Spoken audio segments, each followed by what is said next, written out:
So you just bought a set of permanent outdoor lights and you're looking at the quick installation guide, and I'm willing to bet that it didn't tell you to grab your big A wrench, your shears, your hard hat, your sledgehammer, can't forget your trusty old air compressor.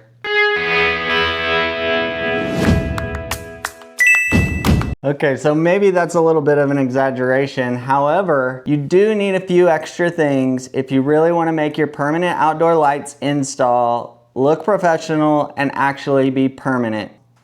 The first thing you want to make sure you have for going up and down the ladder is you want to have a good tool bag. We usually like this one. It's Bauer. It's got a lot of different pockets for all the different items you need up on the ladder. You can find this one at Harbor Freight. Home Depot, Lowe's has a lot of options too. You just want to find one that's comfortable for you. The second thing that you're going to need is you're going to need probably a 25 to 50 foot roll of 3-strand, 18 gauge, preferably tinned splicing wire like this right here. This will come in handy for all your jumps that you may need to make throughout your install. And there you can see the 3 strands. So you're going to have your ground, your power, and your data wire for your install. To connect said splices, you're going to need some low voltage B connectors. Now you can use like the Wagyu quick connects. I recommend that you put dielectric grease in them if you do. Technically they're not made for outdoors. Some people like to use them and generally they fit in the tracks. We like these because they are dielectric grease or silicone filled, which means they're going to last a lot longer and protect against corrosion and moisture. Fourth thing that I recommend that you get is you get these little LED clips. They come in really handy for securing wire that isn't going to be visible, whether it's the your permanent outdoor light kit wire or your extension wire or the splice cable. Anytime you need to secure it, these work really well. They've got silicone adhesion that is waterproof, and generally they last a long time, especially not when in direct sunlight. The next thing you're gonna want to utilize is the extra 3M sticky pads that come in any of your kits, whether it's Govee or Asahom or Eufy or in Brighton. You're gonna have extras of these, and they come in really handy for making your measurement tool, like this one here, which is a 4-inch measurement tool. Allows you to keep your runs nice and straight as you put your tracks up, and this will hold in place while you're installing. Number 6, one thing I recommend is that you get you a pair of either wire strippers like this with the needle nose ends, or you get you a set of needle nose. These are going to help you for if you're painting after your install, peeling off your stickers that mask your lights for painting. Also, this will allow you to pull out any nails or anything that you need to adjust while doing your install.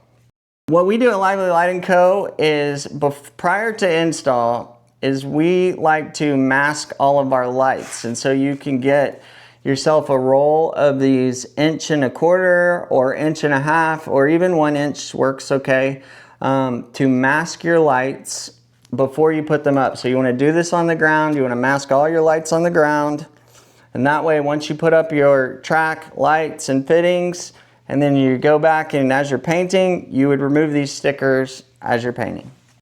Another thing for a custom permanent install that you need is you need a good efficient way to be able to run your extensions or your jumps and your splice wire, through your soffits and through the attic and pull the wire through and everything. So you want to get yourself a fiberglass wire running kit like this one I've got here, which you can find at Harbor Freight as well.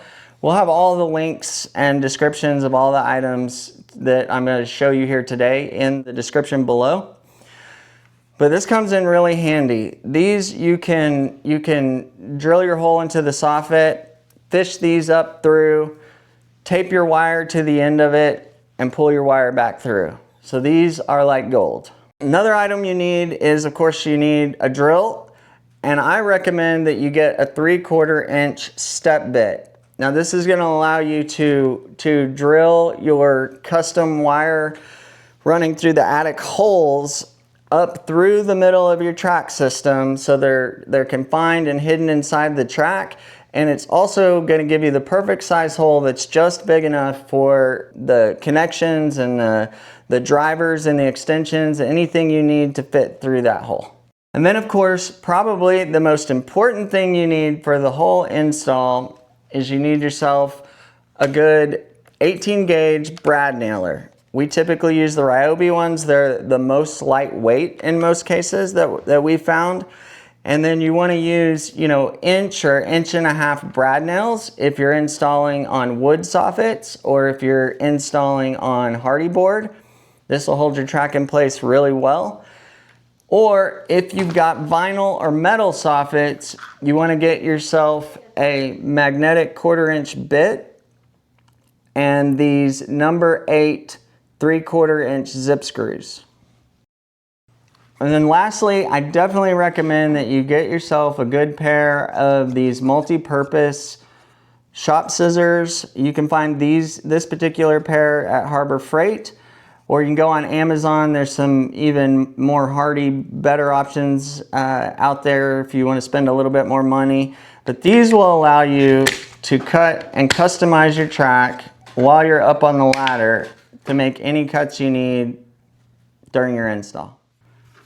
Oh, and I almost forgot. You're definitely going to want to get you a set of adjustable wire strippers. That's what you want to search for, is adjustable wire strippers, as they'll allow you to strip your flat wires on the outer sheath that comes on most permanent outdoor lights. All right, so there you have it. Everything that we pretty much use on every install, with the exception of the paint gun and the painting methodology. So I hope this helps you get all of your stuff together for your upcoming install. If you have any questions, please comment, leave them in the comments below, and I'll try to get back with you as soon as possible. Don't forget, all the links to everything I mentioned here are down there. And remember, be grateful and live lively.